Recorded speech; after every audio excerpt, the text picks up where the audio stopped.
안녕하세요. 이번 영상은요, 5월 24일 오늘 뭐사지 아침 뉴스 브리핑 영상입니다. 먼저 미국 증시 흐름부터 보실 텐데요. 다우지수가 0.67% 하락 중에 있고, 나스닥은 1.23% 하락 중에 있습니다. 미국의 부채한도 협상이 잘 해결되는 듯 하다가, 결국 또, 협상이 난항을 좀 겪고 있다. 이런 기사가 나오면서, 지수가 또 갑자기 또 하락하는 모습을 좀 보여줬는데요. 여러 번 말씀 좀 드리긴 했는데, 협상이 쉽게 타결되지는 않을 것이다. 그래서, 상승했다, 하락했다 지수는 그런 움직임을 좀 보여줄 것 같고, 우리나라도 아마 좀 약세로 출발하지 않을까, 이렇게 생각을 하네요. 지수를 좀 잠깐 보면요, 최근에 좀 저점에서 좀 많이 올라오긴 했어요. 그래서 다시 한번 21선 자리, 좀 테스트하러 좀 내려올 수 있고요. 물론 이제 개파락 출발할 텐데, 개파락 출발한 이후에도, 양봉으로, 좀 마감한다라고 하면은, 추세 계속 상방으로 볼 수 있고, 디폴트가 된다 하더라도 금방 또, 협상이 좀 될 거기 때문에, 너무 걱정하지 않으셔도 될 것 같습니다. 일정 구간 너무 주식에 100% 풀베팅만 하지 않는다라고 하면은 크게 문제될 건 없을 것 같아요. 자, 뉴스 좀 보면서 좀 말씀 좀 드릴게요.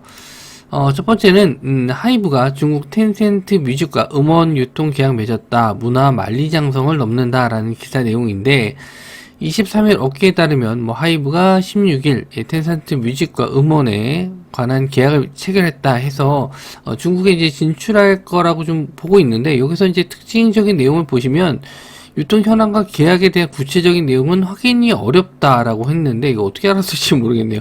이렇게 날짜까지 나와 있는데 그래서 이미 텐센트 뮤직에는 음원이 공개되고 있는데 음악이 나오고 있는데 좀 뒷북친 거 아니냐 이런 내용들도 있습니다. 그래서 요거는 내일 아침 오늘 아침 돼서 또 새로운 기사를 봐야 될 것 같은데 하이브가 공식적인 공시가 좀 나오면 알 수 있을 것 같아요. 그래서 일단 내용적인 면은 알고 계시고 시간으로는 하이브와 YG 플러스가 올랐는데 YG 플러스 같은 경우에는 하이브의 음원 유통을 맡고 있기 때문에 YG 플러스도 좀 보실 수 있습니다. 시총이 좀 낮아서 오히려 좀 더 잘 갈 수도 있어요. 하이브가 시간 내로 이제 3% 정도 올랐는데 며칠 좀 조정을 좀 받았다가 어제 좀 반등해서 올라왔는데 시간 내로 한 3% 정도 올라고요. YG 플러스도 좀 YG 플러스 같은 경우는 실적 관련해서 이제 상승이 좀 나왔다가 좀 조정을 좀 받았는데 역시나 시간 내로 2.8% 정도 상승 나왔습니다. 이게 이제 공시가 좀 떠서 내용에 대한 정확한 오피셜이 뜨면 더 좋게 흘러갈 수도 있고요. 만약에 이미 나온 내용이라든지 사실 묵은 뜨면은 조정 받을 수 있으니까 차라리 개장 전까지 한번 공시 내용 나오는지 보고 매매 관점으로 보시는 것도 괜찮을 것 같아요. 에코프로 BM이 4,732억 원 투자해서 양극활 물질 공장 증설한다. 이런 내용이 있는데 요런 내용으로 지금 시간 내로 좀 올랐습니다. 그래서 에코프로 계열사들 에코프로 BM, 에코프로 HN, LNF가 지금 상승을 했고 양극활 물질 공장 증설 이게 이제 생산이 늘어나기 위해서 이제 생산 더 많이 만들어야 되는 상황이기 때문에 공장 증설한다는 거는 대부분 이제 호재로 받아들입니다. 대부분 이제 돈을 투자하게 되면은 남아있는 현금이 줄어들어서 이제 악재로 해석하는 경우도 있지만 이렇게 공장 증설 같은 경우에는 이제 캐파가 늘어난다는 점 그만큼 매출이 좀 많이 늘어나기 때문에 공장을 증설해야 되는 상황이다 해서 좀 호재로 해석하는 경우가 좀 많거든요. 그래서 요거 한번 다시 한번 상승 났지. 지수는 일단 좀 개파락으로 빠지더라도 에코프로나 2차전지 관련주 쪽 상승 나올 수 있은 상승이 나와주면은 지수도 반등이 가능하지 않을까 그렇게 보시면 될 것 같고 에코프로 그리고 에코프로 BM 에코프로 HN 그리고 LNF까지 2차전지 쪽으로 해서 이렇게 좀 보시면 될 것 같고요. 에코프로 BM이 시간 내로는 가장 많이 올랐습니다. 이렇게 또 지지선 자리를 잘 지지해주고 21선 자리까지 올라오는 모습까지는 나와줬네요. 그래서 차트적으로 봤었을 때도 한번 기술적 반등 정도 나올 만한 구간이었는데 시간 내로도 이렇게 좀 올라와 줬습니다. 다음 뉴스 쭉 보죠. 마이크로소프트 빌드 2023 하루 남았고요. 뭐가 나올까? 그래서 마이크로소프트 관련해서 컨퍼런스, 개발자 컨퍼런스인데 여기서 이제 오픈 AI 관련해서 어떤 얘기가 나올지 요런 것도 좀 관심 있게 좀 보셔야 될 것 같고요.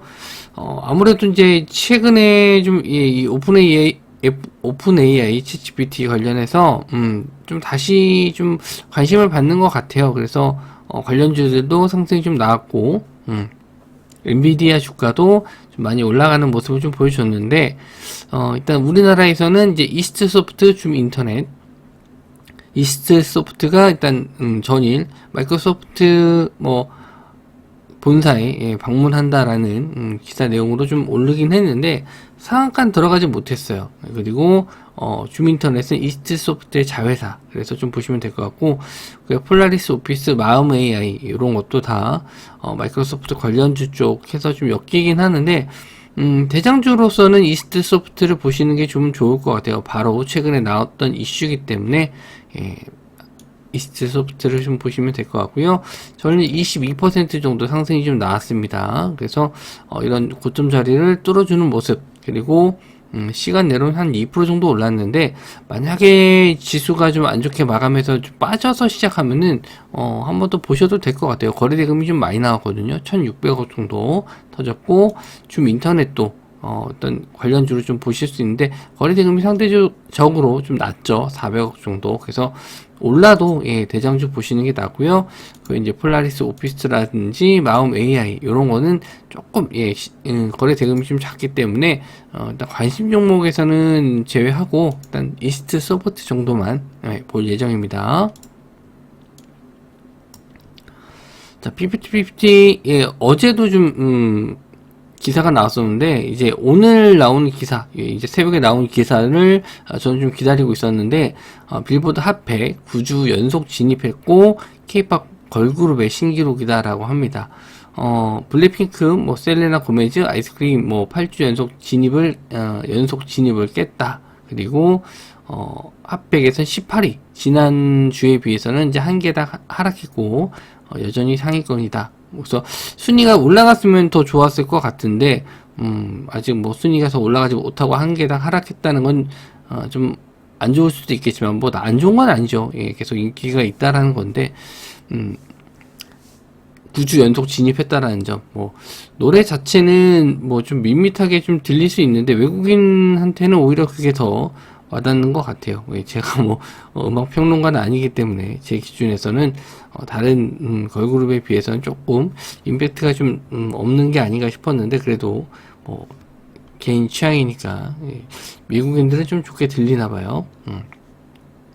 그래서 어제 나왔었던 거는 빌보드 글로벌 요거에서 이제 1위를 했다 이렇게 나왔었는데 글로벌 200은 전통적인 방식의 방송 점수 포함하지 않고 전 세계 스트리밍과 음원 판매량을 토대로 순위를 정한다라고 합니다. 그래서 일단 요거 관련해서 이제 빌보드 글로벌에서는 어제 1위 해서 잠깐 좀 시세가 좀 나오다가 좀 밀렸었는데 요거는 뭐 순위가 좀 못 올라간 게 좀 아쉽긴 하지만 9주 연속 진입했다라는 점, 뭐 요런 걸로 한번 다시 올라갈지 한번 보시면 될 것 같습니다.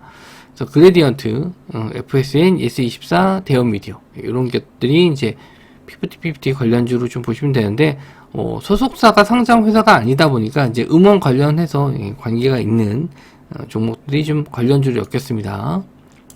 그래서 그레디언트 저는 이제 보시면 이제 윗골이 순간 달고 내려와요. 그러니까 예전에 이제 인터파크였는데 인터파크도 예전에 또 이렇게 움직임이 좀 지저분한 적이 몇 번 있었거든요. 근데 일단 계속 윗골이는 달아도 요 상한가 들어가던 자리를 계속 좀 지지해주고 있는 건 좀 괜찮거든요. 그래서 요런 자리를 이제 한 번에 뛰어넘는 게 좋은데 거래 대금이 좀 많이 터져야 됩니다. 그래서 거래 대금이 안 나오면은 역시나 또 윗골이 이런 자리 한번 좀 조심을 하셔야 될 것 같고, 일단 순위가 좀 올라갔으면은 저도 좀 긍정적으로 볼 수 있었는데 순위는 오히려 좀 떨어졌고 다음 주에 순위가 좀 올라갈지 그것도 한번 보시면 될 것 같습니다. 오히려 좀 빠지면은 눌림 자리에서는 좀 괜찮을 것 같은데 아직 그렇게 많이 눌리진 않았어요. 그리고 FSN, 역시나 또 윗꼬리, 그리고 예스24. 예. 이거는 예, 아예 좀 하락을 했죠. 윗꼬리에 다는 게 아니고 좀 아예 하락을 했고, 대형 미디어는 아예 예, 관련주로 좀 엮이지 않는 분위기입니다. 한 며칠 정도는 윗꼬리 되면서 좀 상승 시세가 나왔는데, 지금은 그렇게 50-50 관련주 쪽으로는 엮이지 않는 것 같아요. 일단 뭐 다른 예, 호재들이 있을 만한 것들이 있는데, 예, 요거 관련주로는 엮이지 않는 것 같네요. 일단 뭐 지수 흐름이 예, 미국 선물 지수가 예, 약세를 좀 보이고 있어서 우리나라도 일단 개장해봐야 알겠지만, 뭐 다른 내용들은 좀 배제를 했어요. 좀 뺐어요.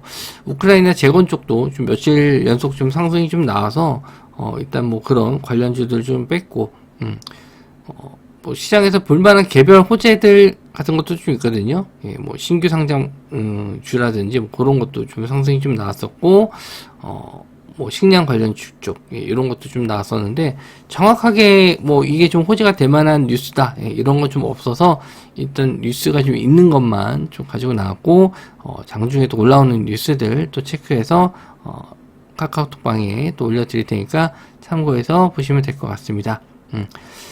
자, 오늘도 성공 투자하시고요. 저는 다음 영상에서 뵙도록 하겠습니다. 예, 시청해주셔서 감사합니다.